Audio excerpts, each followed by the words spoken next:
నువ్వు నిజంగా జీవితాన్ని ప్రేమిస్తుంటే సమయాన్ని వృధా చేయవద్దు.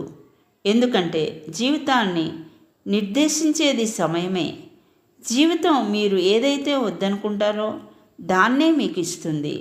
మీరు ఏది కావాలనుకుంటారో దాన్ని ఎప్పుడు మీకు దూరం పెడుతుంది. కన్నవారి దగ్గర, కట్టుకున్న వారి దగ్గర ప్రేమగా నిజాయితీగా ఉండకపోతే మానవ జన్మ వ్యర్థం. నీ కళ్ళల్లో నీళ్లు రావాలంటే కష్టాలే రావాల్సిన అవసరం లేదు.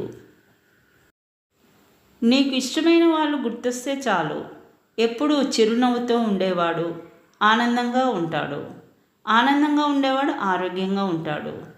తన చుట్టూ ఉన్న వాళ్ళు సంతోషంగా ఉండాలని కోరుకుంటాడు. పంటను చీడ పురుగుల నుంచి, మనసుని అసూయ ద్వేషాల నుంచి కాపాడలేకపోతే చివరకు మిగిలేది అంతా నష్టమే.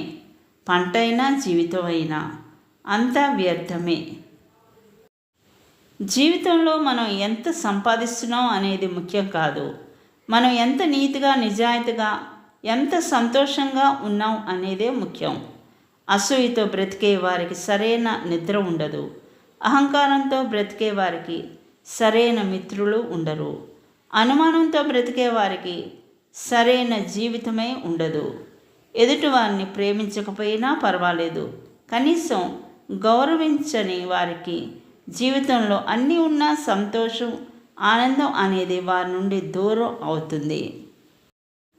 మన జీవితంలో మరపురాని, మళ్ళీ తిరిగి రాని అందమైనది, మర్చిపోలేని ఒకే ఒక గతం ఏమిటో తెలుసా? అమ్మా నాన్నలతో కలిసి బ్రతికిన రోజులు. కొన్ని కోట్లు ఇచ్చినా రమ్మంటే రాని రోజులు అవి. వినయం లేని విద్య, సుగుణం లేని రూపం, సద్వినియోగం కాని ధనం, శౌర్యం లేని ఆయుధం, ఆకలి లేనప్పుడు భోజనం చేయడం, పరోపకారం చేయని జీవితం వ్యర్థం.